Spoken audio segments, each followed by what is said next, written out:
ছাত্র জনতার অভ্যুত্থানের মুখে গত 5ই আগস্ট প্রধানমন্ত্রীর পদ থেকে পদত্যাগ করে শেখ হাসিনা ভারতে পালিয়ে যান। এরপর গণঅভ্যুত্থানের সময় সংগঠিত হত্যাকাণ্ডের জেরে তার বিরুদ্ধে বেশ কয়েকটি মামলা হয়।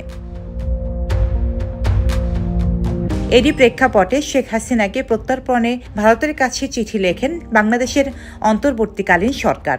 কিন্তু ভারত তার ঘনিষ্ঠ মিত্র শেখ হাসিনাকে বিসর্জন দেবে না।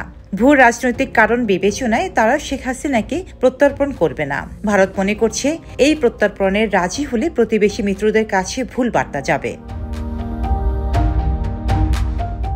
ভারতের দ্য ইকোনমিক টাইমসের প্রতিবেদনে বলা হয়েছে, হাসিনা ভারতের স্বার্থ রক্ষা করেছেন, উগ্রপন্থীদের বিরুদ্ধে ব্যবস্থা নিয়েছেন এবং ভারতের সঙ্গে উপ আঞ্চলিক সহযোগিতা বাড়িয়েছেন, যে কারণে বাংলাদেশ সরকারের চাপ থাকা সত্ত্বেও ভারত এই বিষয়ে দ্রুত কোনো সিদ্ধান্ত নেবে না। অনুরোধটি তারা সতর্কতার সঙ্গে পর্যালোচনা করবে এবং এতে কয়েক মাস সময় লেগে যেতে পারে।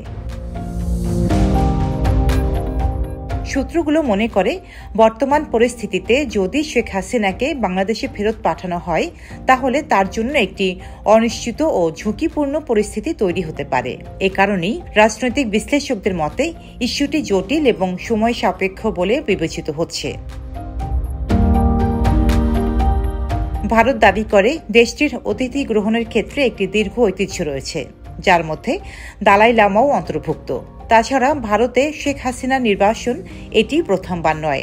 1975 সালে তার পিতার হত্যার পর তিনি ভারতে নির্বাসিত হয়েছিলেন। ডেস্ক রিপোর্ট, সাম্প্রতিক দেশকাল।